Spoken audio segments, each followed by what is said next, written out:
ఓం నమో వెంకటేశాయ. శ్రీ గురుభ్యో నమః.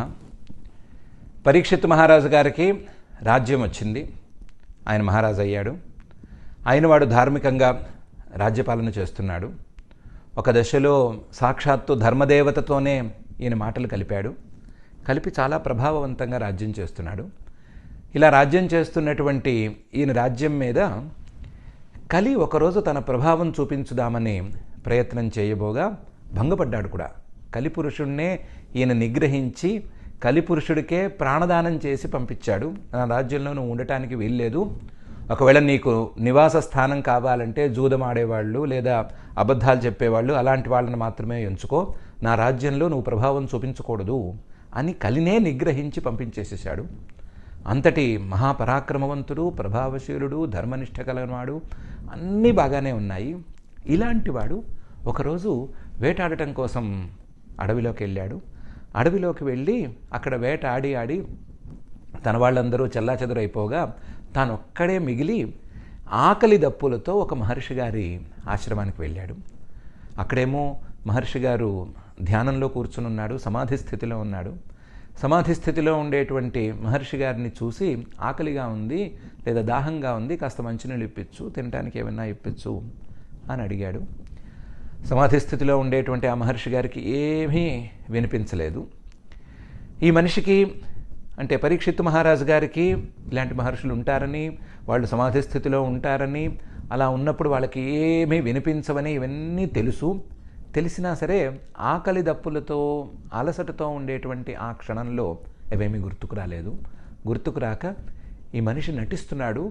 ఈ మహర్షి వాస్తవానికి మహర్షి కాడు, ఇతను నటిస్తున్నాడు.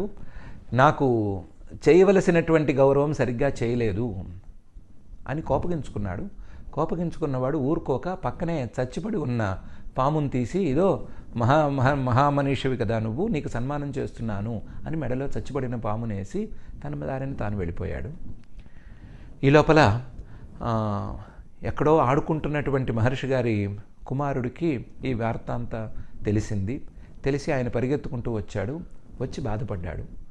ఇంత సమాధి స్థితిలో ఉండేటువంటి నా తండ్రి మెడలో చచ్చిపోయిన పామును వేసేటువంటి ధైర్యము, ఇలాంటి కిరాతకం ఎవరికి కలిగింది, ఇదేమి అపశకునం అని బాధపడి ఈ చచ్చిపడిన పాముని మా తండ్రి గారి మెడలో వేసిన వాడు ఎవడైనా సరే వాడు కొన్ని రోజుల్లో ఇలాంటి పాము కాటుకే గురి అయిపోయి మరణించుదుగాక అని శాపం పెట్టేశాడు. ఆయన శాపం పెట్టడము, మహర్షి గారు కళ్ళు తెరవటము రెండు జరిగినాయి. తిరిగిన తర్వాత ఏమిటి నాయన, ఏంటి ఈ పరిస్థితి, ఈ చచ్చిపోయిన పామేమిటి, నువ్వేమిటి, ఏడుస్తూ నువ్వేమిటి అని అడిగితే వృత్తాంతం అంతా తెలిస్తే ఆయనే ముక్కును వేలేసుకున్నాడు. ఆ వచ్చిన మహారాజు గారు కోపంతో ఒకవేళ తప్పు చేస్తే చేయవచ్చుగాక, మనం తప్పు చేయకూడదురా, మనము ఉపశమం ప్రధానంగా ఉండేటువంటి తపస్సులో ఉన్నవాళ్ళము, మనం ఇలాంటి శాపాలు పెట్టకూడదు. అందులోనూ నీ శాపానికి తిరుగులేదు, నీకున్న ప్రభావం అలాంటిది, తిరుగులేని శాపాన్ని ఆ మనిషికి ఇచ్చావు కదా, నువ్వు మహారాజుకి ఇచ్చావు కదా, మనం గౌరవించవలసినటువంటి మహారాజుకే ఇలాంటి శాపాన్ని ఇచ్చావు కదా, చాలా తప్పు చేశావు, నీ తప్పుకి పరిష్కారం కూడా నా దగ్గర లేదు, కేవలం పరమాత్మను ప్రార్థించడం తప్ప నేను చేయగలిగింది లేదు. ఆ మహారాజు గారికి ఎలాగోలాగా ఈ శాప వృత్తాంతాన్ని తెలియచేయటం ఒక్కటే నేను చేయగలిగింది అని బాధపడి మహారాజు గారికి వార్త పంపించాడు. నీ ఆయుస్సు తొందరలో తీరిపోనుంది, మా అబ్బాయి నీకు శాపం పెట్టాడు అని తెలియచేశాడు.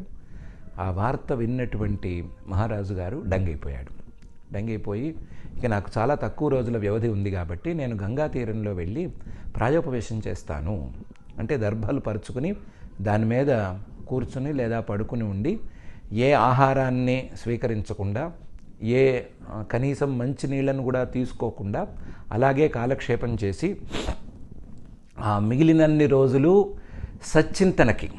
తత్వచింతనకు ఉపయోగించి జీవితాన్ని సార్థకం చేసుకోవటానికి ప్రయత్నం చేస్తాను అని సంకల్పించి గంగా తీరానికి వెళ్ళిపోయాడు. గంగా తీరంలో ఆయన అలా కూర్చోగానే ఇంతటి మహారాజు, ధర్మనిష్ట కలిగినటువంటి మహారాజు ఇలాంటి ప్రాయోపవేశ స్థితికి వచ్చాడు అనే విషయాన్ని తెలుసుకుని మహర్షులందరూ అక్కడికి చేరారు.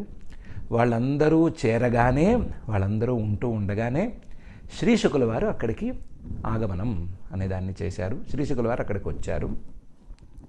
అలా శ్రీశుకులు అనేటువంటి ఉత్తమమైన గురువుతో, శ్రీశుకుల వారు మహాబ్రహ్మజ్ఞాని, పుట్టిన క్షణం నుంచి పరమాత్మతత్వంలోనే కలిసి ఉన్నటువంటి మహాజ్ఞాని, మహావైరాగ్య సంపన్నుడు. అలాంటి వాడు గురువుగా అక్కడికి రావటము, పరీక్షిత్తు గారు కూడా తన జీవితాన్ని సార్థకం చేసుకోవటానికి సచ్చింతన చేయాలి అని అనుకోవటము అనేటువంటి 2 సంఘటనలతో ఈ ప్రథమ స్కంధం అనేది పూర్తయిపోతుంది. ఈ వృత్తాంతంలో మానవ జీవితంలో వచ్చేటువంటి చిన్నపాటి మార్పు, ఒక చిన్న తప్పు, ఆ తప్పుకు దొరికినటువంటి దండన, అది సరి అయినదా లేదా తప్పు కంటే ఎక్కువగా ఉందా అని చేయటానికి, అని విచారణ చేయటానికి మనకు సామర్థ్యం చాలదు. మనకున్నటువంటి ఆలోచన, మనకున్న బుద్ధిశక్తి దానికి సరిపోదు. కాకపోతే జరిగింది మాత్రం ఇంత, తప్పు, దానికి శిక్ష. ఆ శిక్షను అందుకున్నటువంటి పరీక్షిత్తు శిక్ష కంటే కూడా సార్థకత, జీవిత సార్థకత అనేది పెద్దది అని అనుకోవటము, అలా అనుకుని సచ్చింతనతో మిగిలిన క్షణాలను గడపాలి అని నిర్ణయించుకోవటము, ఆ నిర్ణయించుకున్నప్పుడు ఆ నిర్ణయానికి సహకరించటానికి పరమాత్మ గురు రూపంలో వేయించేయటము అనేటువంటి ప్రధానమైన అంశాలున్నాయి. కాబట్టి దీన్ని మనం జాగ్రత్తగా పరిశీలించుకుంటే, మనమే గనక సచ్చింతన చేయటానికి సిద్ధపడితే, ఆ చింతనలో గనక నిజాయితీ ఉంటే, ప్రయత్నం చేయాలి అనేటువంటి తపన ఉంటే, ఆ పరమాత్మ గురు రూపంలో వచ్చి తప్పనిసరిగా మనకు సహకరిస్తాడు. ఏ రూపంలో కావాలన్నా ఆ రూపంలో వచ్చి, మనకు అవసరమైన రూపంలో వచ్చి మనకు సహకరిస్తాడు. సహకరించి తన తత్వాన్ని చేరుకోవటానికి ఆయన మనకు దోహదం చేస్తాడు.